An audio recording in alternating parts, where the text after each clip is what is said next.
Hello student, हम आज से उन स्टूडेंट के लिए टेस्ट सीरीज शुरू करने जा रहे हैं जो यूके ट्रिपल एससी का जून माह में आपका पुलिस कांस्टेबल का पेपर देने जा रहे हैं। पुलिस कांस्टेबल की तैयारी को लेकर के हम उत्तराखंड जो आपका ट्रिपल एससी है, यूके ट्रिपल एससी, उसके पैटर्न पर हम ये सीरीज शुरू कर रहे हैं। पहला ही पेपर हमने 100 नंबर का उसके पैटर्न पर बनाया है, जिसमें 40 आपका उत्तराखंड के क्वेश्चन है, 30 क्वेश्चन जीएस और करंट अफेयर्स के हैं, 10 क्वेश्चन इसमें आपका रीजनिंग के हैं और उसके अलावा 20 क्वेश्चन आपके न्यू पैटर्न जिसमें पहाड़ी कहावतें या पहाड़ी शब्दावलियां आपके शामिल कर लिए, 20 क्वेश्चन उस पर आधारित है। तो टोटल ये हमारा आपका 100 नंबर का क्वेश्चन पेपर है। इसे करने के बाद आप हमें कमेंट जरूर करिएगा कि आपको ये कैसा लगा, और आप लोग इस आपके वीडियो के थ्रू जो आने वाले जो हमारे वीडियो होंगे उनके थ्रू आप उत्तराखंड पुलिस के प्रैक्टिस सेट आराम से कर सकते हैं। वो बच्चे भी जो आपके महंगे महंगे आपके कोर्सेज नहीं खरीद सकते हैं या पेपर सीरीज नहीं खरीद सकते हैं, उनको हम यूट्यूब पर ही 15 जून तक बहुत सारे ऐसे पेपर उपलब्ध करा देंगे जिनका सोल्यूशन उपलब्ध करा देंगे। इससे आपकी तैयारी, क्या पढ़ना है क्या नहीं पढ़ना है, इन सारी चीजों को लेकर के एक स्पष्टता आ जाएगी और आने वाले समय में आपको इसका बहुत लाभ होगा। जैसे हमने यूके ट्रिपल एससी के कनिष्ठ सहायक के कुछ नमूने पेपर करवाए थे, उनसे स्टूडेंट को बहुत लाभ हुआ क्योंकि हमने पूरा वही पैटर्न अपनाया था और सारे क्वेश्चन यूके ट्रिपल एससी के उसी आपके पैटर्न पर आधारित थे।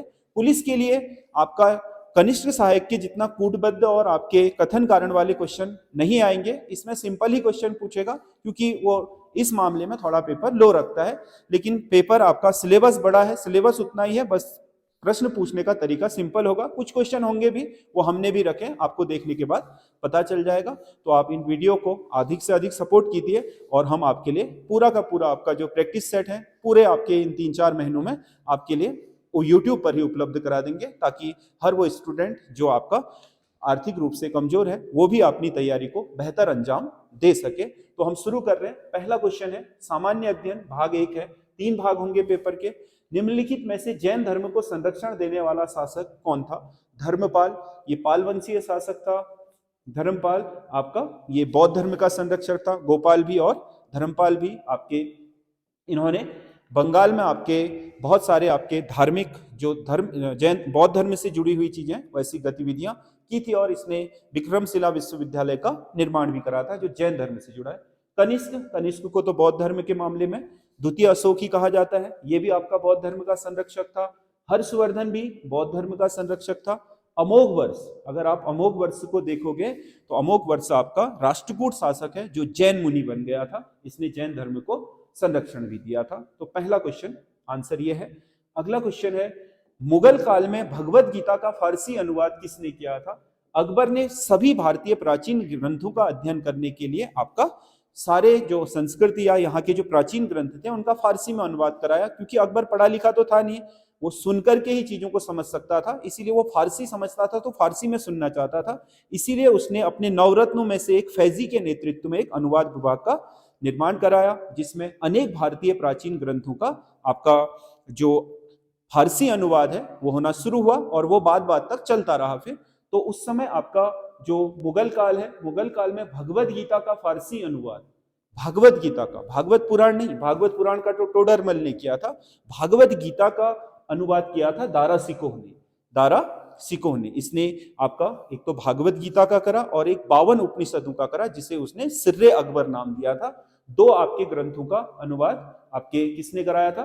दारा सिकोह ने। बाकी बदायूं ने महाभारत का भी और रामायण का भी बदायूं ने कराया। ठीक है, तो जो आपका क्या है ये ग्रंथ है, इन सभी का फारसी में अनुवाद किया गया। जो आपका बाबरनामा है, बाबरनामा का भी आपका फारसी में अनुवाद हुआ था। जो बाबरनामा है वो मूल रूप से बाबर ने ही लिखा था, तुर्की भाषा में लिखा था, उसका बाद में फारसी में अनुवाद करवाया गया। अगला क्वेश्चन है 1857 की क्रांति के लिए कौन सा दिन निर्धारित किया गया था? जो तारीख तय हुई थी 1857 की क्रांति के लिए, वो एक्चुअल में आपके कहा जाता है कि जो बिठूर नामक जगह है कानपुर में, वहां पर तय किया गया था। जो आपके नाना साहिब वगैरह थे उन्होंने इसके लिए 31 मई 1857 का दिन तय किया हुआ था। परंतु जो मंगल पांडे वाली घटना घटी आपके बैरकपुर छावनी में, उसके बाद सेना में जो व्याप्त असंतोष था उसके कारण मेरठ में आपके 9 और 10 मई के दिन ही आपका क्रांति शुरू हो गई। इसी के कारण क्रांति में समायोजन नहीं हो पाया, अलग अलग स्थानों पर अलग अलग समय में हुई, जो अंग्रेजों के लिए काफी सही रहा कि उन्हें अलग अलग स्थानों पर अलग अलग जगहों पर अपनी सेना भेज करके उन्हें शांत करने में या विद्रोह को कुचलने में सफलता मिल गई। एक ही साथ होता सभी जगहों पर तो अंग्रेजों के लिए बहुत बड़ी मुसीबत हो सकती थी। तो क्रांति का निर्धारित दिन ये था और कमल तथा रोटी को इसका क्या बनाया गया था, गुप्त चिन्ह बताया गया था कि हर क्रांतिकारी तक ये पहुंचा दिया जाए कि 31 मई के दिन क्रांति एक साथ की जाएगी। भारतीय संविधान की प्रस्तावना में अब तक कितनी बार संशोधन किया जा चुका है? भारतीय संविधान की जो प्रस्तावना है, पहले तो उसे संविधान का अंग माना ही नहीं जाता था। आपको पता है 1960 में आपका इसे क्या कह दिया गया था, आपके बेरुवारी मामले में कहा था कि सुप्रीम कोर्ट ने यह संविधान का अंग है ही नहीं। 1973 में केशवानंद भारती बनाम केरल राज्यवाद में पहली बार सुप्रीम कोर्ट ने एक्सेप्ट करा कि जो आपका प्रस्तावना है वो भारतीय संविधान का अंग है और इसमें भी संशोधन उसी तरीके से किए जाएंगे जैसे आपका अन्य भागों में किए जाते हैं। इसीलिए 1976 में पहली बार आपका इसमें संशोधन किया गया था 42वें संविधान संशोधन द्वारा और तब से अब तक केवल एक ही बार हुआ है। और इसी में आपका जो समाजवाद शब्द है और आपका पंथ निरपेक्ष शब्द है और आपका अखंडता शब्द है।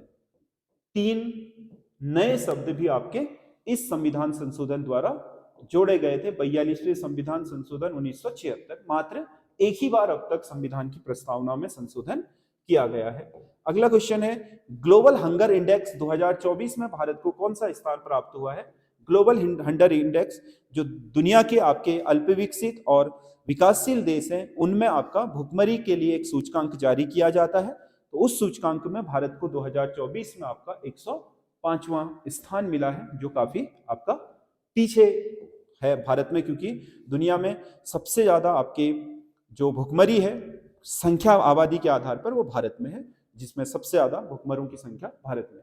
भारत में राष्ट्रीय सुशासन दिवस किस दिन मनाया जाता है? राष्ट्रीय सुशासन दिवस यानी कि गुड गवर्नेंस डे भारत में आपका राष्ट्रीय स्तर पर बनाया जाता है 25 दिसंबर को। अटल बिहारी वाजपेयी का जन्मदिन होता है 25 दिसंबर को और नई सरकार ने इसी दिन, जब से आपके भाजपा की सरकार आई केंद्र में 2014 के बाद, इन्होंने आपका गुड गवर्नेंस डे बनाना शुरू किया। 25 दिसंबर को अटल बिहारी वाजपेयी के जन्मदिन को आपका इस रूप में मनाया जाता है। हाल ही में प्रकाशित पुस्तक रतन टाटा ए लाइफ, रतन टाटा के जीवन पर लिखी हुई एक जीवनी है रतन टाटा ए लाइफ, किसने लिखी है? ये लिखी है थॉमस मैथ्यू ने, हाल ही में प्रकाशित हुई है। अगला क्वेश्चन है, वर्तमान में सर्वाधिक एफडीआई या प्रत्यक्ष विदेशी निवेश किस क्षेत्र में आ रहा है? वर्तमान में भारत में सर्वाधिक प्रत्यक्ष विदेशी निवेश का मतलब क्या होता है? जो सीधे भारत की उद्योग या निर्माण कार्य में विदेशियों द्वारा लगाया गया पैसा, मतलब जैसे कोई सड़क बनाने पर पैसा लगाएगा तो वो प्रत्यक्ष विदेशी निवेश, कोई बागान बनाने पर लगाएगा प्रत्यक्ष विदेशी निवेश, किसी कंपनी को लगाने पर लगाएगा उसे प्रत्यक्ष विदेशी निवेश बोलते हैं। दूसरा पोर्टफोलियो इन्वेस्टमेंट होता है या इनडायरेक्ट आपका फॉरेन इनडायरेक्ट इन्वेस्टमेंट होता है, एफएफआई बोलते हैं, अप्रत्यक्ष विदेशी निवेश, जो शेयर मार्केट के थ्रू भारतीय बाजारों में आता है। तो वो आपका शॉर्ट टर्म है, वो अच्छा नहीं माना जाता उतना जितना कौन है आपका प्रत्यक्ष विदेशी निवेश। अभी वर्तमान में भारत में सबसे ज्यादा जो प्रत्यक्ष विदेशी निवेश आ रहा है किसी आपके औद्योगिक क्षेत्र में, वो कंप्यूटर सॉफ्टवेयर और हार्डवेयर के निर्माण से जुड़ी हुई कंपनियों के क्षेत्र में आ रहा है। अगला क्वेश्चन है, 15वें वित्त आयोग के अध्यक्ष कौन है? 15वें वित्त आयोग जिसकी सिफारिश है इस वर्ष आपके चालू है, जिसकी सिफारिश है एनके सिंह।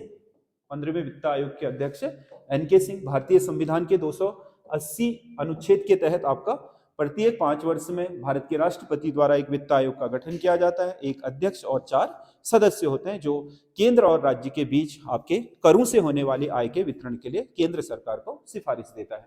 भारतीय लघु उद्योग विकास बैंक सिडबी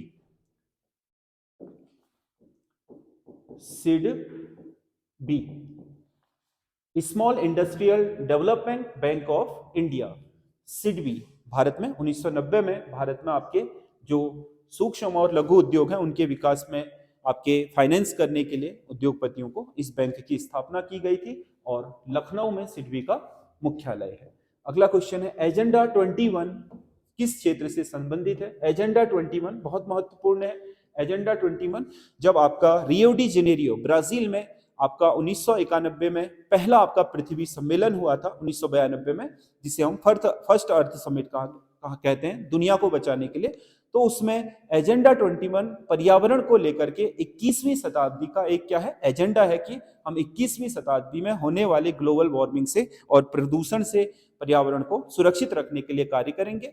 उसी के साथ आपका कोप कॉरपोरेशन और पार्टीज की सम्मेलन हर वर्ष आयोजित किए जाने पर भी सहमति बन गई। अब तक आपको पता है यूएई में 29वां आपका क्या हुआ था, अभी कोप का सम्मेलन हुआ था। इससे पहले पेरिस में हो चुका है, ग्लासगो में, पेरिस में, या फिर क्योटो प्रोटोकॉल, ये सब कोप आपके क्या थे, कॉरपोरेशन ऑफ पार्टी। मतलब एजेंडा 21 में जितने भी देशों के हस्ताक्षर हैं उन देशों के हर साल एक वैश्विक पर्यावरण पर सम्मेलन होता है। उस सम्मेलन को आपका कोप कॉरपोरेशन ऑफ पार्टीज बोलते हैं। पिछले साल आपका 29वां आपका कोप का आयोजन यूएई में हुआ था। तो ये आपका हर साल दुनिया को बचाने के लिए, निर्णय लेने के लिए इसमें आपके बहुत महत्वपूर्ण आपकी ये बैठकें होती हैं। 1997 में क्योटो प्रोटोकॉल हुआ था जिसके तहत आपका बहुत सारी संधियां की गई थी। तो ये आपके कई सारे हैं, 2015 का पेरिस का आपका प्रोटोकॉल है, 2021 का ग्लासगो है, ये सब कॉरपोरेशन ऑफ पार्टीज के हैं। किसको बचाने के लिए? पर्यावरण को बचाने के लिए आपका एजेंडा 21 शुरू किया गया। एजेंडा 21 का मतलब 21वीं सेंचुरी में हम किस तरीके से पर्यावरण को आपके नष्ट होने से बचाएं। 2011 की जनगणना के अनुसार सबसे अधिक लिंगानुपात वाला केंद्र शासित प्रदेश कौन सा है? लिंगानुपात, राज्य तो केरला है, और लिंगानुपात में सबसे ज्यादा आपका लिंगानुपात वाला जो केंद्र शासित प्रदेश है वो पौंडीचेरी है। अगला क्वेश्चन है, कौन सा एक भारत सरकार का प्रत्यक्ष कर है? सीमा शुल्क, सीमा शुल्क जिसे हम कस्टम ड्यूटी भी बोलते हैं, अप्रत्यक्ष कर है, जीएसटी में शामिल हो गया। केंद्रीय बिक्री कर मतलब जो सेंट्रल जीएस आपका सेल टैक्स लिया जाता था वो भी जीएसटी में शामिल हो गया। उत्पाद शुल्क यानी कि एक्साइज ड्यूटी वो भी जीएसटी हो गए। ये 3 अप्रत्यक्ष कर है, इसलिए इन्हें इस पे ले लिया गया है GST, goods and service tax. निगम कर, कॉर्पोरेट टैक्स एक आपका क्या होता है? प्रत्यक्ष कर होता है। कोई भी आपका कंपनी जो होती है उस कंपनी के प्रॉफिट पर 30% भारत सरकार क्या ले लेती है? टैक्स ले लेती है, उसे हम कॉर्पोरेट टैक्स बोलते हैं या निगम कर। ये प्रत्यक्ष कर होता है, इसमें कंपनी अपने लाभ में से देती है। अप्रत्यक्ष करों में क्या करती है? जैसे बिस्किट पर अगर कंपनी पर टैक्स लगा लिया है तो वो बिस्किट पे जोड़ देगी, ग्राहक से ले लेगी, अप्रत्यक्ष कर हो गया वो। ये सब निगम कर क्या होता है? इनकम टैक्स की तरह ही प्रत्यक्ष कर होता है, कंपनी को अपने लाभ या कमाई में से देना पड़ता है। द्विधारी अंक पद्धति, बाइनरी सिस्टम का प्रयोग करने वाले कंप्यूटर को कहा जाता है। बाइनरी सिस्टम का प्रयोग करने वाला कंप्यूटर होता है आपका डिजिटल कंप्यूटर। क्या होता है? डिजिटल, जो कंप्यूटर आज हमारे पास हैं। एनालॉग कंप्यूटर में आपका भौतिक राशियों का प्रयोग किया जाता था। डिजिटल में द्विधारी अंक पद्धति, जिसके 2 ही बेस हैं।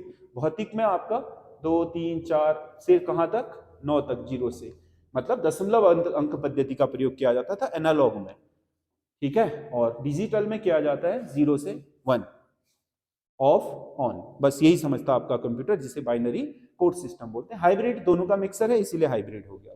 तो डिजिटल वाला ये है।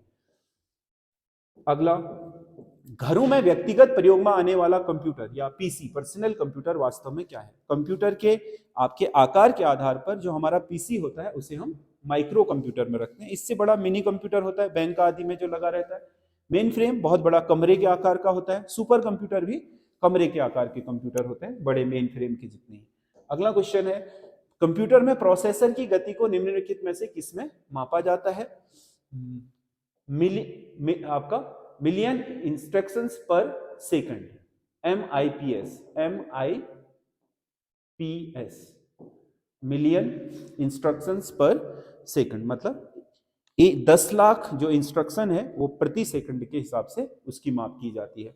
ग्राफिकल यूजर इंटरफेस, जो हमारे कंप्यूटर और यूजर के बीच के संबंध, जैसे इसमें मेरे को सारी चीजें ये दिख रही हैं, ये ग्राफिक्स हैं, इन्हीं के माध्यम से मैं काम कर ले रहा हूं।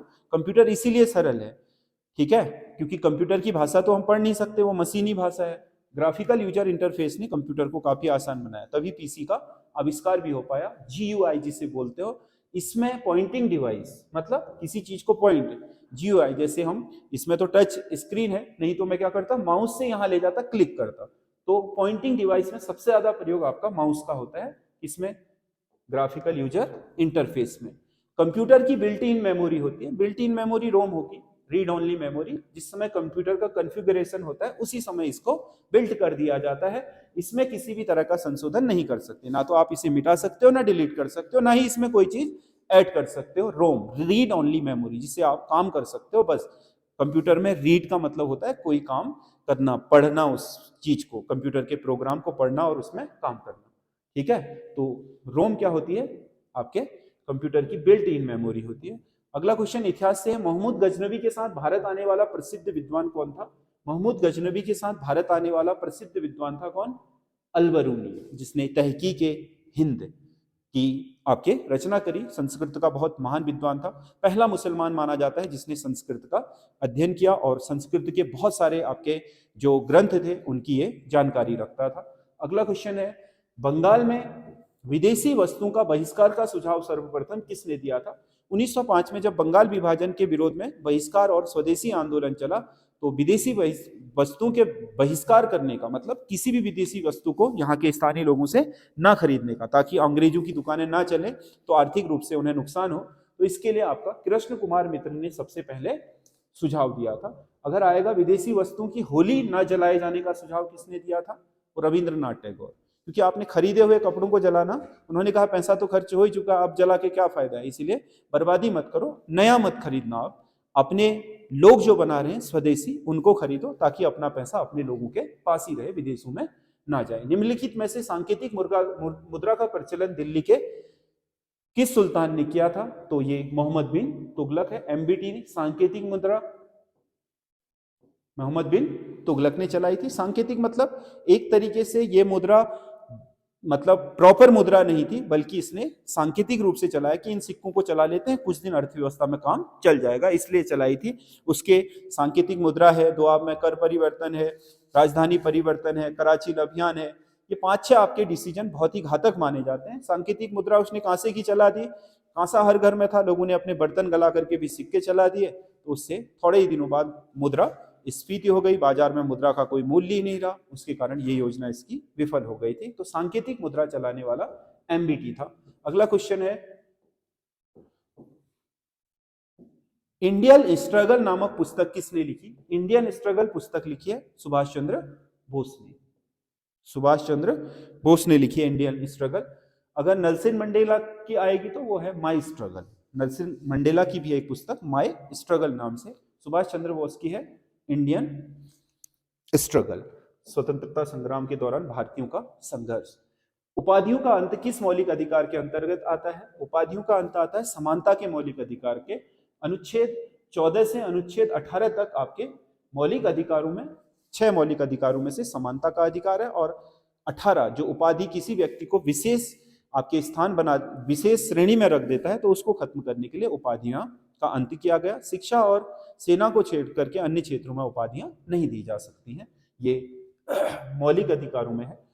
भारतीय राष्ट्रीय सुरक्षा कानून एनएसए, यानी कि एनएसए नेशनल सिक्योरिटी एक्ट, देश में विघटनकारी यानी कि आतंकवादी या देश की एकता और अखंडता को नुकसान पहुंचाने वाले गतिविधियों को रोकने के लिए एनएसए लाया गया था 1980 में। नेशनल सिक्योरिटी एक्ट बोलते हैं इसको। कोई भी व्यक्ति यदि क्या करता है, देश की एकता और अखंडता को नुकसान पहुंचाने वाला काम करता है, तो उसको एनएसए के तहत उस पर मुकदमा दर्ज करा लिया जाता है। निम्नलिखित में से कौन से राष्ट्रपति के निर्वाचन मंडल में सम्मिलित नहीं है?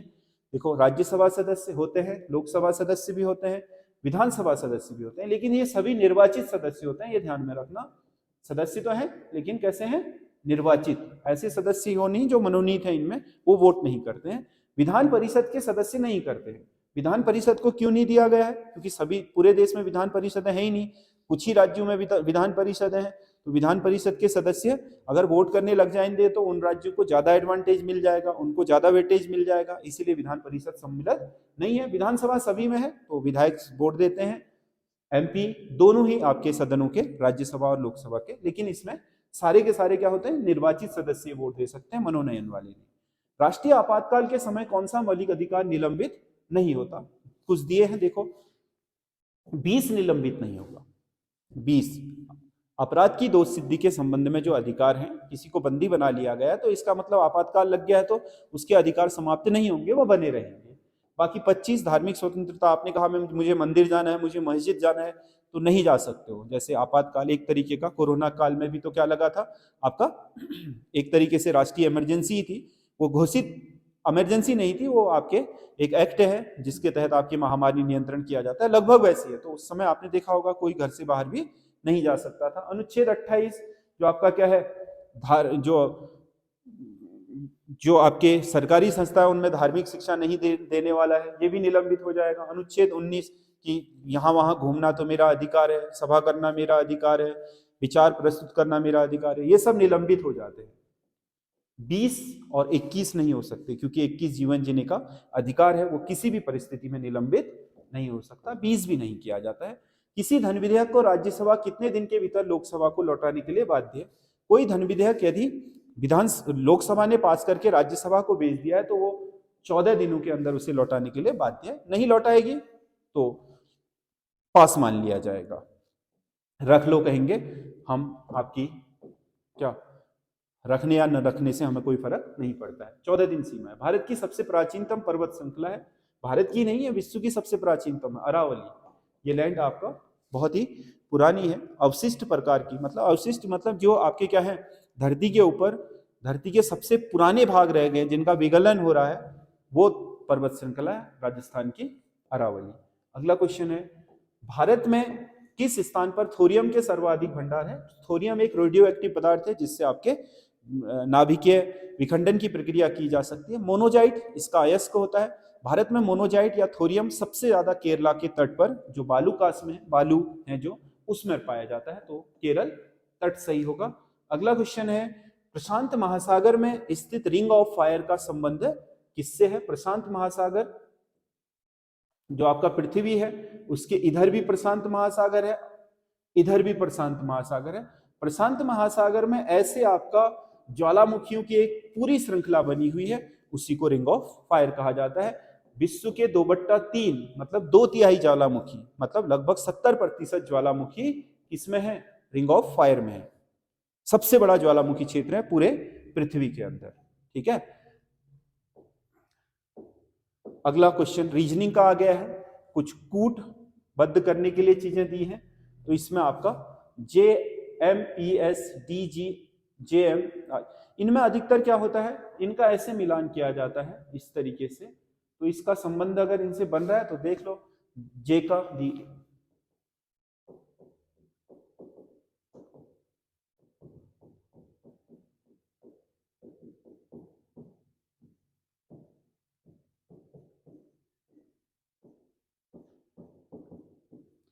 जे का लिखा है डी, जैसे करते हैं 1 2 3 4 5 6 -6। एम का लिखा है जी, 1 2 3 4 5 6 -6। पी का लिखा है जे, 1 2 3 4 5 6 -6, ठीक हो गया। और एस का लिखा है एम, 1 2 3 4 5 6 -6, तो -6 वाला लग रहा है। आर का -6 क्या होगा फिर? 1 2 3 4 5 6, एल हो गया, एल आ रहा है, 2 मार है, नहीं एक ही मार है, तो यही सही हो जाएगा। फिर भी चेक कर लेते हैं, यू का ओ होना चाहिए, 1 2 3 4 5 6, हाँ, तो ये सही हो गया। अगला क्वेश्चन, श्रृंखला दे रखी है, इसमें पूछ रहा है इस पद पर कौन सा, आप पीछे से चलो श्रृंखला को देखो, इन दोनों के बीच का अंतर कितना है? 14 का। इन दोनों के बीच का कितना है? 16 का। तो अब ये 2 2 बढ़ रहे हैं, तो ये 18 का होना चाहिए, ये 20 का। अगर इसमें हम 18 जोड़ दें 76 में तो ये आएगा 94, 94 में 20 जोड़ दें तो ये सही हो जाएगा। तो इसका सही आंसर 94 होगा, श्रृंखला पूरी हो जाएगी। अगला क्वेश्चन है, कौन सा एक अन्य 3 से भिन्न है? कौन सा एक अन्य 3 से भिन्न है? 3 महीनों के नाम दिया है, जुलाई 31, दिसंबर 31, मार्च 31, अप्रैल 30, तो कौन भिन्न हो गया? अप्रैल। अगला क्वेश्चन है,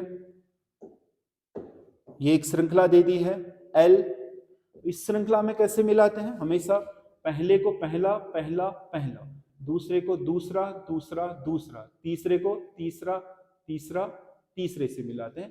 तो अब हम एल से पी में जाएंगे, अभी लिखी थी ABCD, ABCD ई एफ, कहीं पर भी आप अपने क्वेश्चन पेपर में बना सकते हैं, F G H I J K L M N O P Q R S T U V W X Y और जेड।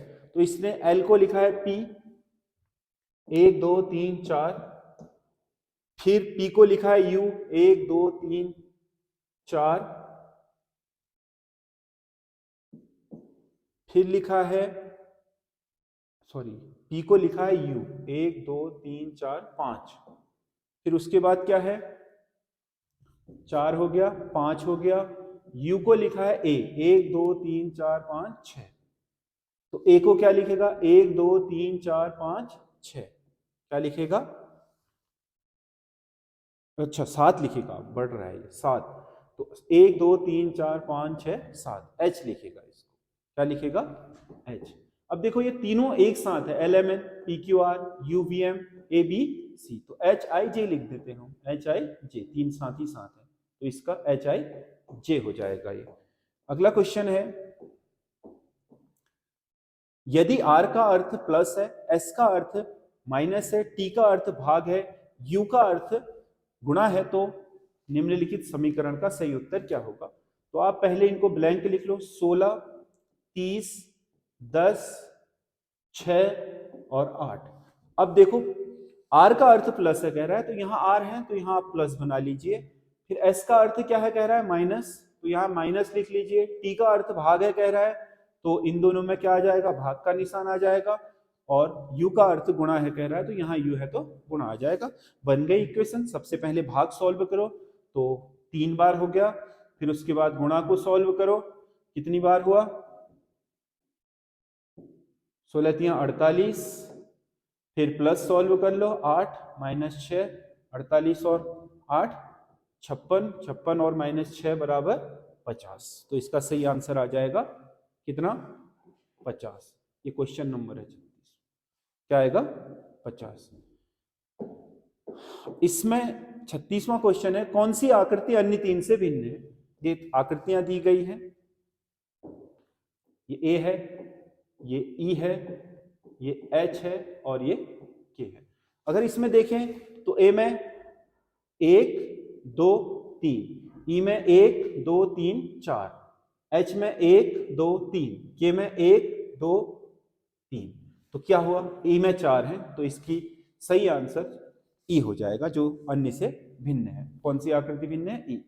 अगले में आपके कुछ इक्वेशन दी हैं, देखो 2 1 0 1 2 8 6 1 5 5, इनमें से 2 और 1 जोड़े 3, 8 1 10 1 11 गुणा 3 नहीं बनेगा, अगर इनका योग ले ले 3 प्लस 8 2 10 11 बराबर 14, ठीक है। 6 1 7 5 12 प्लस 5 2 7 3 10, ये 22, ठीक आ गया है। इन सब का योग कर रहा है वो, 6 2 8 3 11 प्लस 5 2 7 1 8 19, ठीक है। इसका भी हम योग कर लेते हैं, 8 से 14 1 15 प्लस 5 2 7, तो ये आ जाएगा 22, तो इसका सही आंसर होगा 22। अगला क्वेश्चन है, किसी माह की 29 तारीख को सोमवार है, तो उस माह की 5 तारीख को कौन सा दिन होगा, उसी माह की 5 तारीख को, 29 को क्या है, सोमवार, तो उसी माह की कह रहा है 5 तारीख, तो घटा देंगे 5, कितना बचा 24, कितने बचे 24 दिन, 24 में साथ साथ करके हम हफ्ते बनाते जाए तो 3 बार ये कट जाएगा, 21 बचे कितने 3 शेष। जब हमें पीछे जाना होता है तो उस तारीख से 3 दिन की पीछे गणना कर लेते हैं, सोमवार से रविवार 1, शनिवार 2, शुक्रवार 3, तो इस महीने की 5 तारीख को होगा शुक्रवार, बाकी मिला सकते हो आप कैलेंडर में।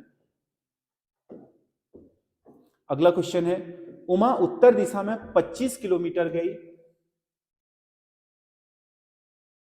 उत्तर दिशा ये है, कितना चली 25 किलोमीटर, फिर वह बाएं मुड़ी और 15 किलोमीटर चली, बाएं ये हो गया, तीर बनाते जाइए, लेफ्ट ये, राइट ये, मुंह होगा ये 15, फिर एक बार बाएं मुड़ करके 15, ये 25 है तो 15 यहां आ जाएगा, फिर 15 किलोमीटर चली, तो बताइए वो अपने आरंभिक स्थान से कितनी दूरी पर है।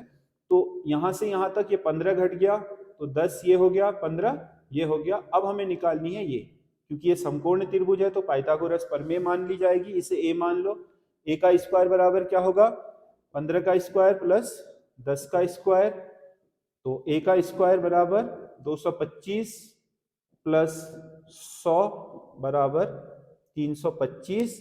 तो ए का स्क्वायर बराबर 325 और ए बराबर क्या हो जाएगा 325। ये लगभग लगभग 324 किसका होता है, 324 का क्या होता है, 18 होता है। तो लगभग 18 आएगा, ये लगभग 18 किलोमीटर आएगा, एग्जैक्ट इसमें नहीं आएगा। अगला प्रश्न आकृतियां दी हैं, नीचे उत्तर आकृतियां दी हैं। तो प्रश्न आकृतियों में ये जो तीर का निशान है ये मूव कर रहा है एंटी क्लॉकवाइज। यहां से इसने जब ये घुमा तो यहां पर इसने 45 डिग्री का कोण बनाया। ठीक है, यहां पर था, कहां गया, यहां पर, तो 45 डिग्री का बनाया।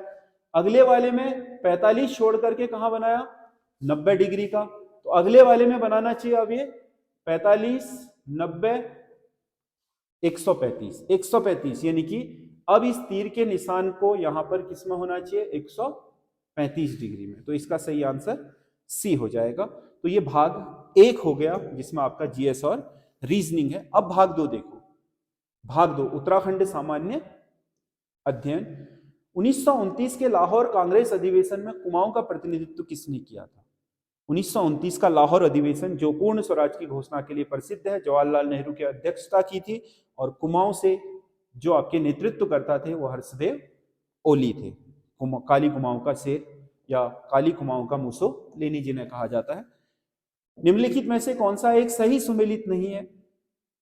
ये कुछ रचनाएं हैं। स्वतंत्रता संग्राम में योगदान, इंद्र सिंह नयाल, सही है। उत्तराखंड कितना सच कितना छल, सुरेश पांगती, ये भी सही है। यमुना के बागी बेटे, विद्यासागर नौटियाल, ये भी सही है। मूक बलिदान, भजन सिंह, भजन सिंह का नहीं है, ये भी विद्यासागर नौटियाल का ही है। मूक बलिदान भी विद्यासागर नौटियाल का ही है। अगला क्वेश्चन है, निम्नलिखित में से कौन सा एक चर्म वाद्य नहीं है। चर्म वाद्य, धतीमा, धतीमा आपका चमड़े का होता है, बजाया जाता है उसको, नगाड़े को भी पीट करके बनाया जाता है। साइया, साइया आप इसी को बोलते हो जो हुड़की होती है। और खजड़ी, खजड़ी आपका चिमटे की तरह का ही क्या होता है, एक वाद्य यंत्र होता है। ये धातु वाद्य यंत्र है, ना कि आपका चर्म वाद्य यंत्र। अगला, कौन सा एक कथन कुंभ मेले के विषय में सत्य नहीं है। भारत में कुंभ 4 स्थानों पर होता है, बिल्कुल सही है। हरिद्वार, प्रयागराज, उज्जैन और नासिक। कुंभ हिंदू धर्म का सबसे बड़ा जन समागम है, ये भी बिल्कुल सही है। कुंभ इस साल 40 करोड़ लोग आने की पूरी आपके 40 करोड़ लोग इस कुंभ स्नान करने की जो आपकी लगभग इतना 40 से 50 करोड़ लोग आएंगे ऐसा अनुमान है। तो ये भी आपका बहुत महत्वपूर्ण है। ये सबसे बड़ा समागम है, हिंदू का सबसे बड़ा समागम यही होता है। जैसे मुसलमानों का हज सबसे ज्यादा भीड़ होती है, वैसे ही हिंदुओं की सबसे ज्यादा भीड़ जुटती है एक स्थान पर, जन समागम होता है कुंभ में। हरिद्वार कुंभ गुरु के कुंभ राशि, सूर्य के मेष राशि में स्थित होने पर लगता है। 12 साल बाद जब ये आपका योग बनेगा, आपका गुरु कुंभ राशि में होंगे और सूर्य आपका मेष राशि में, तब जाकर के कुंभ लगेगा। तो ये भी सही है। हरिद्वार में अगला कुंभ 2032 में लगेगा, नहीं लगेगा 2032 में। 2022 में हुआ था पिछला कुंभ, कोरोना की सेकेंड वेव के दौरान, आपको याद होगा। अब यहां से 12 साल बाद लगेगा ये 2034 में। कब लगेगा, 2034 में। तो ये इसका सही आंसर हो गया है। अगला क्वेश्चन है, निम्नलिखित में से कौन सा एक त्योहार सही सुमेलित नहीं है। कलाई, कलाई हमारे यहाँ जो आपके गेहूं की या किसी भी फसल को काटा जाता है तो उसे हम कलाई बोलते हैं। सारा, जो उत्तराखंड में बीमारियों से बचने के लिए पर्व मनाया जाता है। आठू, आठू जो भाद्रपद की सप्तमी और अष्टमी को गौरा महेश्वर की पूजा की जाती है, वो की जाती है अन्न वृद्धि के लिए नहीं, अखंड सौभाग्य के लिए। मतलब सब चीज शामिल होंगे इसमें, केवल अन्न के लिए नहीं है। तो इसका सही आंसर आठू हो गया। भिरौली पर्व आपका संतान कल्याण के लिए मनाया जाता है, ये भी सही है। तो आठू इसका सही आंसर होगा।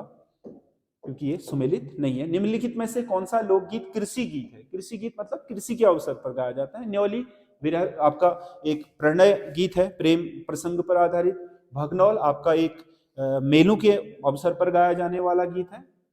हुड़की बोल गीत आपका कृषि गीत है, जिसमें आपका धान और मंडवे की गुड़ाई के समय जो स्त्रियां हैं पीछे पीछे गुड़ाई करते रहते हैं खेत की, आगे एक हुड़की वादक हुड़की बजाते हुए कुछ गाने गाता है, पीछे से वो दोहराती चली जाती है।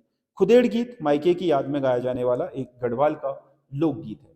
अगला, पत्रकारिता की पहली ईंट किसे कहा जाता है? उत्तराखंड में पत्रकारिता की पहली ईंट कहा जाता है अल्मोड़ा अखबार को। वैसे सबसे पहले छपा तो आपका द हिल्स था, उसके बाद हिंदी में समय विनोद छपा था, लेकिन जिसने वास्तविक रूप से उत्तराखंड में राष्ट्रीयता की नींव रखी वो था अल्मोड़ा अखबार। उत्तराखंड का पहला आपका स्थानीय भाषा कुमाऊनी का अखबार भी था।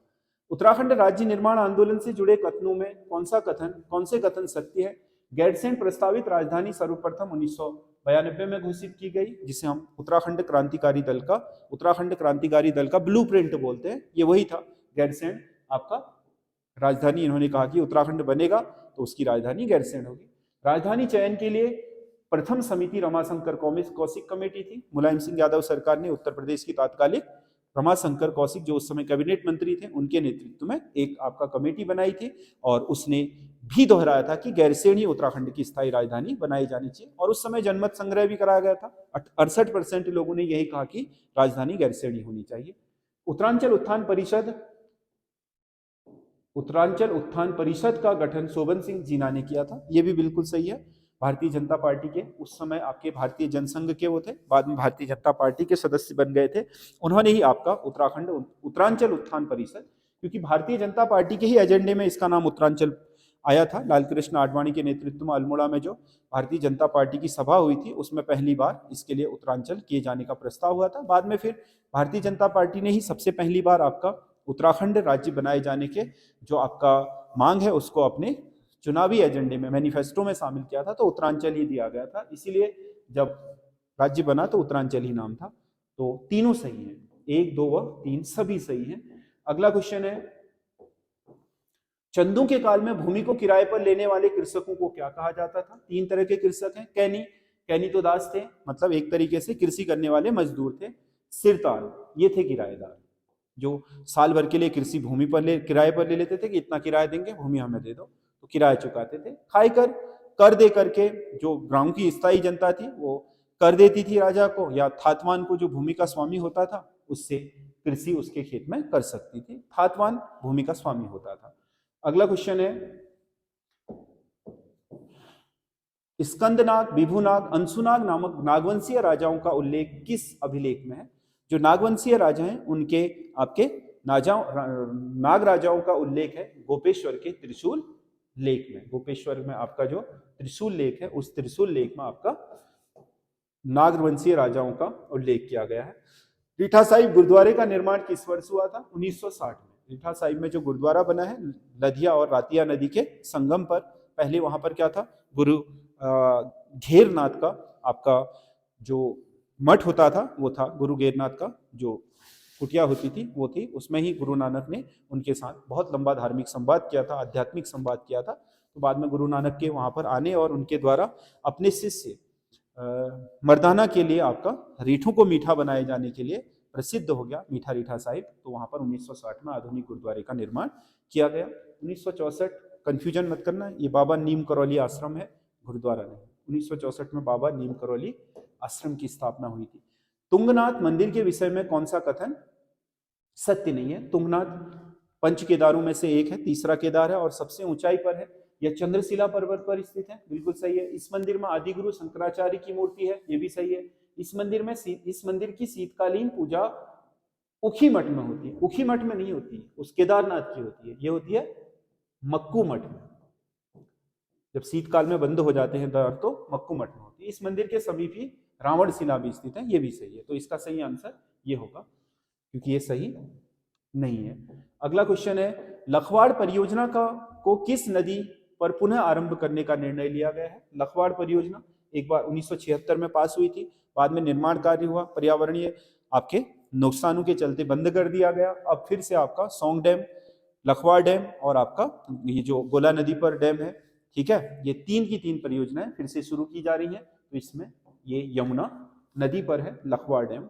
अगला क्वेश्चन है देहरादून जिले में पहली मानसखंड एक्सप्रेस किन दो रेलवे स्टेशनों के बीच चलाई गई है? मानसखंड एक्सप्रेस जो आपके कुमाऊं क्षेत्र के मानसखंड के आपके बहुत महत्वपूर्ण धार्मिक स्थल हैं उनकी यात्रा कराने के लिए आपका पुणे से टनकपुर के बीच पहली आपका रेल चलाई गई थी। उसके बाद बस या सड़क द्वारा चार जो आपके इसमें जागेश्वर धाम वगैरह महत्वपूर्ण आपके क्षेत्र हैं उनकी यात्रा करा करके उन्हें पुनः टनकपुर में इसी ट्रेन में छोड़ दिया जाएगा। अगला क्वेश्चन है निम्नलिखित में से उत्तराखंड के किस व्यक्ति को एप्पल मैन भी कहा जाता है? एप्पल मैन, हाल ही में इन्हें राष्ट्रपति पुरस्कार मिला है। गोपाल दत्त उप्रेती को, अल्मोड़ा के हैं, आपके कृषि के क्षेत्र में इनका बहुत बड़ा आपका क्या है अपना एक योगदान है, जिन्होंने कृषि या बागवानी को बहुत अच्छे स्तर पर पहुंचाया अपने ही प्रयासों से। सकल पर्यावरण उत्पादन सूचकांक जीईपी लॉन्च करने वाला देश का पहला राज्य जीईपी, ठीक है, मतलब आपका जो सकल पर्यावरण ग्रॉस इन्वायरमेंटल प्रोडक्ट, मतलब हमारी मिट्टी है, हमारा जल है, हमारी वायु है, इन सभी को नुकसान पहुंचाए बगैर, खनिजों को नुकसान पहुंचाए बगैर हमने जो आपका उत्पाद किया साल भर में, सकल घरेलू उत्पाद किया, उस उत्पाद को हम जीईपी बोलते हैं। तो जीईपी आपके जो अनिल जोशी हैं हेस्को के संस्थापक, उनके आपके प्रयासों से उत्तराखंड सरकार पहली सरकार बनी है जो इसने अपने सकल घरेलू उत्पाद की गणना पर्यावरणीय आपके मूल्यों को ध्यान में रखकर शुरू किया है। मनरेगा के विकास कार्यों में सर्वाधिक लक्ष्य हासिल करने वाला पहला जिला कौन सा है? मनरेगा में मतलब जो निर्माण कार्य है उनमें सबसे ज्यादा लक्ष्य हासिल किया आपका पौड़ी ने, पहले नंबर पर पौड़ी है, दूसरे नंबर पर चमोली, जिसमें पौड़ी ने 93% लक्ष्य हासिल किए। उत्तराखंड के जिलों का सकल घरेलू उत्पाद सर्वाधिक, उत्तराखंड के जिलों का सकल घरेलू उत्पाद सर्वाधिक उत्पादित करने वाले जिलों का सही घटता क्रम है, मतलब उत्तराखंड के वह जिले जिनका सकल घरेलू उत्पाद जीडीपी सबसे ज्यादा है, उनका घटता क्रम क्या है? तो सबसे ज्यादा हरिद्वार का है, फिर उधम सिंह नगर का, देहरादून का, फिर नैनीताल का। तो यही इनका घटता हुआ क्रम है। उत्तराखंड में सबसे अधिक जीडीपी वाला जो जिला है वो हरिद्वार है, दूसरे नंबर पर उधम सिंह नगर है, तीसरे में देहरादून और चौथे में नैनीताल। राज्य में हिल यात्रा उत्सव में कौन सा नृत्य किया जाता है? स्वांग नृत्य हिल यात्रा का बहुत महत्वपूर्ण है। हिल यात्रा आपका नेपाल से आई हुई सांस्कृतिक गतिविधि है जो पिथौरागढ़ के कुमाऊं क्षेत्र में आपके जो धान की रोपाई है उसके समय की जाने वाली एक प्रक्रिया है, जिसमें एक शिव का गण लखिया भूत जो उसका मुख्य कैरेक्टर है, और उसके अलावा हिरण चित्तल नृत्य वगैरह आपके बहुत मनोरंजन आपके प्रस्तुतियां होती हैं। उसमें जो नृत्य किया जाता है उसे स्वांग नृत्य कहा जाता है। अगला क्वेश्चन है उत्तराखंड में उगाई जाने वाली फसलों में सबसे महत्वपूर्ण समूह कौन सा है? उत्तराखंड में जो फसलें उगाई जाती हैं उनमें धान है, गेहूं है, मडवा है और आलू। धान, गेहूं, मडवा और आलू, ठीक है, क्योंकि आलू नकदी फसलों में सबसे महत्वपूर्ण है और 3 फसलें आपकी यहाँ की प्रमुख खाद्यान्न फसलें हैं। निम्नलिखित में से कौन सा मंदिर कद्दू खाल के निकट स्थित है?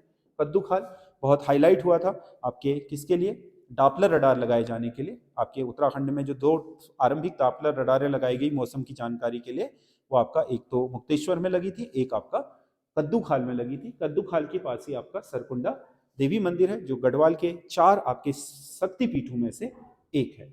अगला क्वेश्चन है पौड़ी को हिल स्टेशन किस वर्ष घोषित किया गया था? पौड़ी 1840 में आपका जिला बन गया था, पहला आपका गढ़वाल का जिला, सबसे पुराना जिला यही है, कंडोलिया पहाड़ियों पर बसाया गया है। 1992 में इसे हिल स्टेशन का दर्जा दे दिया गया था। अगला क्वेश्चन है 2011 की जनगणना के अनुसार राज्य में सर्वाधिक शिशु लिंगानुपात किस जिले का है? लिंगानुपात में हर प्रकार के लिंगानुपात में अल्मोड़ा ही क्या है? पहले स्थान पर है। अल्मोड़ा पहला स्थान किसका है शिशु लिंगानुपात में? अल्मोड़ा का। उत्तराखंड राज्य सरकार द्वारा कितनी जातियों को अनुसूचित जाति का दर्जा दिया गया? उत्तराखंड सरकार की जो एससी शेड्यूल्ड कास्ट की लिस्ट है वो आपके उसमें 65 जातियां ऐसी हैं जिन्हें शेड्यूल्ड कास्ट का दर्जा प्राप्त है। अगला क्वेश्चन है निम्नलिखित में से कौन सा एक स्टेशन रेल यातायात का अंतिम स्टेशन नहीं है? रेल यातायात का अंतिम स्टेशन नहीं है काठगोदाम, इसके ऊपर नहीं जाती है रेल, अंतिम नहीं हुआ ये, अंतिम हो गया कोटद्वार, अंतिम हो गया, इससे आगे रेल नहीं जाती। देहरादून आपका अंतिम हो गया, इससे आगे रेल नहीं जाती। लक्सर आपका अंतिम स्टेशन नहीं, यहाँ से लक्सर से आपका हरिद्वार देहरादून को आगे भी जाया जा सकता है, तो ये जंक्शन है लक्सर। राज्य में माल परिवहन पर ई वे बिल व्यवस्था किस दिन लागू की गई? ई वे बिल जीएसटी लागू होने के बाद यदि कोई 50,000 या उससे अधिक राशि का आपका कोई बिल आपका माल लेता है तो उसे रास्ते के लिए एक ई वे बिल भी ऑटोमेटिक जनरेट कराना होता है जीएसटी के साथ, ताकि रास्ते में आपका पता रहे कि कौन सा माल किस ट्रांसपोर्ट के थ्रू जा रहा है और इस माल की वैल्यू कितनी है, ताकि जीएसटी की चोरी ना हो सके। इसके लिए 20 अप्रैल 2018 से उत्तराखंड सरकार ने ई वे बिल योजना लागू कर दी। अगला क्वेश्चन है, रक्तवन ग्लेशियर किस जिले में स्थित है? रक्तवन ग्लेशियर उत्तरकाशी में। गंगोत्री ग्लेशियर की कई शाखाएं हैं जिन्हें अलग अलग नामों से जाना जाता है। ये गंगोत्री मेन ग्लेशियर है, इसमें एक आपका शाखा को रक्तवन ग्लेशियर कहा जाता है। अगला क्वेश्चन है, उत्तराखंड धर्म स्वतंत्रता अधिनियम 2018 के तहत जबरन धर्म परिवर्तित कराने पर कितने वर्ष की सजा का प्रावधान है? किसी को पकड़ करके उसका धर्म परिवर्तित कराने पर 1 वर्ष से 3 वर्ष तक की सजा का प्रावधान आपका उत्तराखंड धर्म स्वतंत्रता अधिनियम 2018 में किया गया है। अगला क्वेश्चन है, प्रसिद्ध पार्वती कुंड कहाँ स्थित है? पार्वती कुंड छोटा कैलाश में है। जैसे कैलाश में आपका मानसरोवर है, वैसे ही छोटा कैलाश की झील कौन सी है? पार्वती कुंड है। अगला क्वेश्चन है, योग की कक्षाएं आरंभ कराने वाला पहला विश्वविद्यालय परिसर है, पहला कैंपस जिसने योग कक्षाएं भी शुरू करा दी हैं, मतलब सिलेबस में शामिल कर लिया है, वो शोभन सिंह जीना परिसर अल्मोड़ा है, जिसने योग की कक्षाएं भी शुरू कर दी हैं। टिहरी के किस नरेश ने कन्या विक्रय के विरुद्ध कानून बनाया था? कन्या विक्रय की एक क्या थी? कुप्रथा थी टिहरी में। कीर्ति शाह ने इस आपके विक्रय प्रथा को समाप्त करा दिया था। अगला क्वेश्चन है, सियाचिन ग्लेशियर जिसे दुनिया का सबसे ऊंचाई पर स्थित युद्ध स्थल माना जाता है, इस पर चढ़ने वाली पहली रेजिमेंट थी कुमाऊं रेजिमेंट। सबसे पहले यही रेजिमेंट इस पर आपके सुरक्षा के लिए चढ़ी थी। रुक्मणी हरण के 13 चित्र किस चित्रकार ने बनाए थे? रुक्मणी हरण के 13 चित्र बनाए थे चैतू ने। रुक्मणी हरण कृष्ण लीलाओं पर इनको महारत हासिल थी, तो इनके आपके 13 चित्र आपके जो काशी का आपका संग्रहालय है उसमें रखे गए हैं। अगला क्वेश्चन है, टिहरी क्षेत्र की प्रमुख बोली है। टिहरी क्षेत्र में जो आपका बोली बोली जाती है उसे गंगपरिया बोलते हैं। गंगपरिया मतलब अलकनंदा नदी के पार का जो क्षेत्र है उस क्षेत्र में टिहरी रियासत में मुख्य बोली यही थी। जबकि ब्रिटिश गढ़वाल में आपका जो श्रीनगरी है वो सबसे प्रमुख बोली है। श्रीनगरी का ही सबसे ज्यादा गढ़वाली भाषा के साहित्य में उपयोग भी हुआ है। अगला क्वेश्चन है, गंगोत्री में भागीरथी के साथ कौन सी नदी संगम बनाती है? गंगोत्री में भागीरथी के साथ बनाती है रुद्रगंगा। अगला क्वेश्चन है, चाय के लिए प्रसिद्ध मुलियन बागान कहाँ स्थित है? मुलियन बागान अंग्रेजों द्वारा स्थापित किया गया था। भवाली का जो आपका टी गार्डन है उसी को मुलियन बागान कहा जाता था। कौन सी पुस्तक जिम कॉर्बेट की रचना नहीं है? जिम कॉर्बेट की जंगल लॉ, माई इंडिया, ट्री ड्रॉप सभी हैं। होली हिमालय शर्मन ओकले की पुस्तक है, इसलिए ये सही होगा, इसकी नहीं है। अगला क्वेश्चन है, कंकोड़ी खाल आंदोलन का संस्थापक किसे माना जाता है? कंकोड़ी खाल आंदोलन का संस्थापक आजादी के दौरान एक महत्वपूर्ण आंदोलन था, अनुसुईया प्रसाद बहुगुणा को माना जाता है, गढ़ रत्न जिन्हें कहा जाता है। अगला क्वेश्चन है, देवप्रयाग का रघुनाथ मंदिर किस शैली में बना है? देवप्रयाग का रघुनाथ मंदिर, वैसे तो उत्तराखंड के सारे प्राचीन मंदिर आपके नागर शैली में बने, जिनकी अपनी अपनी छत्र शैलियां वगैरह या नाग शैलियां हैं। उत्तराखंड में जो एकमात्र प्राचीन मंदिर है जो आपके द्रविड़ शैली में बना है वो देवप्रयाग का रघुनाथ मंदिर है। प्राचीन उत्तराखंड के मंदिरों में से एकमात्र राम मंदिर यही है। कैलाश मानसरोवर यात्रा का आरंभ किस स्थान से होता है? कैलाश मानसरोवर यात्रा आरंभ होती है दिल्ली से। कोई भारत के किसी भी हिस्से में रहता है, पिथौरागढ़ से भी आपका कोई जा रहा है तो पहले उसे दिल्ली में जाना पड़ेगा, वहां से उसका सारा पासपोर्ट वगैरह लगता है, मेडिकल होते हैं, उसके बाद पूरा जत्था एक साथ निकलता है और वो यात्रा में एक साथ ही आगे बढ़ता है। तो ये आपका उत्तराखंड के क्वेश्चन है। अगला है गढ़वाली हिंदी, जो तीसरा आपका पोर्शन है, इसमें हमने आप कोशिश ये करी है कि जो आपका पैटर्न है उसी पर क्वेश्चन बनाए। गढ़वाली कहावत, सिटुल्लो पंचायत। सिटुल्लो मतलब जो एक पक्षी होता है जिसे हम मैना भी बोलते हैं हिंदी में, मैना को सिटिल बोलते हैं। जब वो बैठते हैं तो ची ची ची ची ची ची ची ची करते रहते हैं, बहुत शोरगुल हो जाता है, तो इसका मतलब होता है अयोग्य लोगों की सभा। ऐसी सभा जिस पर आपका क्या होता है, कोई विचार विमर्श नहीं होता, अयोग्य लोग। अगला क्वेश्चन है, कब है शार्प टेड, कब है लाखोर टेल, कब है शार्प टेड या कब है बिल टेड भी कहते हैं। इसका मतलब होता है सही जगह पर निशाना न लगना, यानी कि किसी समय आपका क्या हो गया, लाखोर टेड मतलब सांप को मारते समय कभी क्या लकड़ी बिल में नहीं घुस रही है, बिल टेढ़ा है इसलिए नहीं मर रहा है, कभी क्या हो गया लकड़ी टेढ़ी है सांप सीधा है इसलिए नहीं लग रही है, इसीलिए आपका कब है लाखोर टेड कहा जाता है, कब है सांप टेढ़। तो इसका मतलब हो गया क्या, सटीक निशाना न लगना।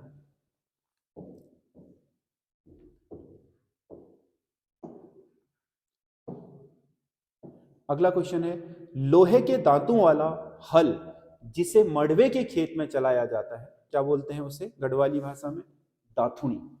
दाथुणी का मतलब होता है आपका ऐसे आपके उंगलियों के आकार का एक क्या होता है हल होता है, मड़वे के खेत में गुड़ाई के समय पहले मोटा मोटा आपका जो घना जना घास या घनी जमी हुई मड़वे की आपके पौधे होती हैं उनको निकालने के लिए किया जाता है, दाथुड़ी बोलते हैं उसको। निम्नलिखित में से कौन सा एक पेड़ का पहाड़ी समानार्थी नहीं है, समानार्थी मतलब पर्यायवाची नहीं है, डालो, डालियोदा डगड़िया, ठीक है। डाला मतलब क्या होता है, ये पेड़ को डाली बोलते हैं, डालो या डाली। रुखी, छोटा पेड़ होता है तो रुखी बोलते हैं, रुखो या रुखी, ये भी सही है। बोट, बोट छोटा पेड़ जो आपका जब प्लांटेशन किया जाता है तो उसे बोट बोला जाता है। सांकड़ी, सांकड़ी का मतलब आपका पेड़ नहीं होता है, पेड़ से तोड़ी गई पतली आपके फंटी नुमा आपके लकड़ी होती है जिसे जानवरों को हाँकने या मारने के लिए प्रयोग किया जाता है, उसे बोलते हैं सांकड़ी। अगला क्वेश्चन है, भोटिया जनजाति में कौन सा गीत सामाजिक विषयों पर आधारित है। भोटिया जनजाति में 3 तरह के प्रमुख गीत हैं आपको पता है। तुबेरा एक रसिया गीत है यानी कि आपका प्रेम प्रसंग पर आधारित। बाजू एक वीर गीत है, वीर रस पर आधारित। जो तिमली गीत है वह है भोटिया जनजाति का सामाजिक विषयों पर आधारित गीत। तो इसका सही आंसर यह है। पौड़ा एक आपका नृत्य है, गीत नहीं, जो आपके विभिन्न विवाह के अवसरों पर किया जाता है। अगला क्वेश्चन है, निम्नलिखित रचनाओं को उनके लेखकों के साथ सुमेलित कर सही विकल्प का चयन कीजिए। प्रेत की छाया, प्रेत की छाया है इलाचंद जोशी का। गद्य सौरभ पीतांबर दत्त बड़थवाल का। घर का रास्ता मंगलेश डबराल का। कुरु कुरु स्वाहा मनोहर श्याम जोशी का। 1 का 2, 2 का 1, 3 का 4, 4 का 3, 2 1 4 3, 2 1 4 3। इसका सही आंसर है 2 1 4 3 ये। अगला क्वेश्चन है, कौन सा एक विलोमार्थक जोड़ा सही नहीं है। व्यास समास विलोम है, बिल्कुल सही है, व्यास का समास ही होगा। लोक, लोक का आलोक नहीं होगा, आलोक का मतलब उजाला होता है, लोक का मतलब धरती, यह लोक, इसका परलोक होना चाहिए। क्या होना चाहिए, परलोक। तो यही इसका सही आंसर हो गया। वैमनस्य का सौमनस्य है, ये सही है। प्रफुल्ल का म्लान, ये भी सही है। सदैव शब्द में कौन सी संधि होगी, तो ये होगा सदा धन एव, सदा धन एव। तो आ और ए मिलकर के क्या बना देंगे, आई बना देंगे। तो इसमें से ये हट जाएंगे, 100 में आई की मात्रा लग जाएगी, ये बन जाएगा सदैव। आई और औ बनते हैं हमेशा किसमें, वृद्धि संधि में। आई और औ बनेंगे हमेशा वृद्धि संधि में। अगला क्वेश्चन है, कौन सा वर्ण दंत्योष्ट वर्ण है। दंत्योष्ट मतलब दांत और होंठ दोनों को टच करे। आप वो बोलो, वो इसका आपका जो नीचे का होंठ है वो ऊपर के दांतों के साथ टच करेगा, वो शब्द आपका दंत्योष्ट होता है। कौन सा एक पर्यायवाची शब्द युग में सही नहीं है। तुरंग, तुरंग का बादल नहीं होता, आपको पता है घोड़े का है। मरीच किरण का होता है, रात्रि का नहीं। कृषाणु आपका आग का होता है, सूर्य का नहीं। हंस मराल, ये सही आंसर है, हंस मराल। अगला क्वेश्चन है, पूर्वी हिंदी का विकास किस अपभ्रंश से हुआ है। पूर्वी हिंदी, पश्चिमी हिंदी का तो सौरसेनी से हुआ है, पूर्वी हिंदी का अर्धमागधी से होता है, और बिहारी की हिंदियों का मागधी से होता है। तो इसका सही आंसर यह है। प्रेस नोट का मूल रूप, प्रेस नोट मूल रूप से क्या होता है, प्रेस नोट मूल रूप से होती है प्रेस विज्ञप्ति, प्रेस विज्ञप्ति यानी कि प्रेस को दी जाने वाली विज्ञप्ति जिसके द्वारा सर्वसाधारण को सूचित किया जाता है। अगला क्वेश्चन है, कौन सा वाक्य संयुक्त वाक्य का उदाहरण है। संयुक्त वाक्य देखो, मैंने एक हिरण देखा जो घायल था, ये मिश्र वाक्य है। मैंने एक हिरण देखा जो घायल था। परिश्रम करके सफलता प्राप्त करो, परिश्रम करके सफलता प्राप्त करो सरल वाक्य है। वह खाना खाकर सो गया सरल वाक्य है। इतना कहा एक, शाम नहीं आया दो, बीच में क्या लगा है? समुच्चय बोधक अव्यय लगा है, इसीलिए यह होगा संयुक्त वाक्य। क्या होगा? संयुक्त वाक्य। अगला क्वेश्चन है, कौन सा वाक्य अशुद्ध है? मेरी आवाज संसद में गूंजेगी, बिल्कुल सही है। आप अनधिकार चेष्टा न करें, यह भी सही है। भारत सबसे बड़ा लोकतांत्रिक देश है, यह भी सही है। समस्या का तात्कालिक समाधान करें, तात्कालिक नहीं होता समाधान, तत्काल, समस्या का तत्काल समाधान करें, इसका सही आंसर ये होगा। अगला क्वेश्चन है, दो समानार्थी शब्दों की पुनरोक्ति के बीच में कौन सा चिन्ह प्रयोग किया जाएगा? तो समानार्थी मतलब जैसे आपने कहा बूंद बूंद, पुनरोक्त शब्द हो गया बूंद बूंद। समानार्थी या दो ऐसे जैसे आप गए माता पिता आ गया, माता पिता, ठीक है, समानार्थी नहीं होता, दो समान शब्द होना चाहिए। माता पिता, ये भी संज्ञा ये भी संज्ञा, तो बीच में जो डैश लगेगा उसे हम योजक चिन्ह बोलेंगे। अगला क्वेश्चन है, तुलसीदास द्वारा रामचरितमानस की रचना किस वर्ष की गई थी? तुलसीदास द्वारा रामचरितमानस की रचना की गई थी 1574 में, इसका सन ये है। अगला क्वेश्चन है, कौन सा शब्द संज्ञा शब्द है? इसमें से संज्ञा शब्द होगा क्रोध, भाववाचक संज्ञा। बाकी सारे क्या है? क्रुद्ध, वह व्यक्ति क्रुद्ध व्यक्ति है, यानी कि विशेषण, क्रोधित मत हो, ठीक है, तो ये भी क्या है? विशेषण। क्रोधी क्या है? ये भी विशेषण, ये आपका भाववाचक संज्ञा। परिश्रमी शब्द में कौन सा विशेषण होगा? परिश्रमी, परिश्रमी होना क्या है? गुण है। राम परिश्रमी लड़का है, परिश्रमी क्या है? गुण है उसका, तो गुणवाचक आपका विशेषण होगा। अगला, वर्षा शब्द का उचित बहुवचन होगा। वर्षा शब्द अपने आप में बहुवचन होता है, तो इसका बहुवचन भी वर्षा ही होगा। परिमाणवाचक क्रिया विशेषण कौन सा है? जो मात्रा बताए क्रिया की, दिन भर समय बताएगा, सर्वत्र जगह बताएगा, निसंदेह आपका है ही नहीं, अत्यंत क्या बताएगा? यहां अत्यंत आपका अत्यंत लड़ाई होती है, यहां लोगों में अत्यंत लड़ाइयां होती हैं, तो अत्यंत क्या बता रहा है? मात्रा, तो मात्रा बताने वाले को ही परिमाण बोधक बोलते हैं। ये 100 क्वेश्चन है, इसकी पीडीएफ भी मैं आपको हमारे टेलीग्राम चैनल में उपलब्ध करा दूंगा। आप लोग कमेंट करके हमें जरूर बताइएगा कि आपको हमारा पेपर कैसा लगा, ताकि हम आगे इस सीरीज को कंटिन्यू कर सकें, क्योंकि 100 नंबर की सीरीज बनाने में बहुत मेहनत लगती है, बहुत समय लगता है, और क्वेश्चन को सिलेबस के हिसाब से उठाना है और उसकी फॉर्मेटिंग करनी है, काफ़ी आपका मेहनत इसमें लगती है। इसीलिए इसमें मैं आपके परीक्षा तक कोशिश करूंगा कि अधिक से अधिक आपके पेपर आपको सॉल्व करा दूं, ताकि हर स्टूडेंट को आपके एक लगभग आइडिया रहे कि किस तरीके के क्वेश्चन आते हैं, क्या हमें पढ़ना है, कैसे चीज़ों को सॉल्व करना है। बाकी आप लोग जो भी आपके हमारे वीडियो हैं, इन्हें आप सपोर्ट करेंगे तो हमारा उत्साहवर्धन होगा, और आपके लिए हम लगातार अच्छे से अच्छी सामग्री यूट्यूब पर भी उपलब्ध कराते रहेंगे। धन्यवाद।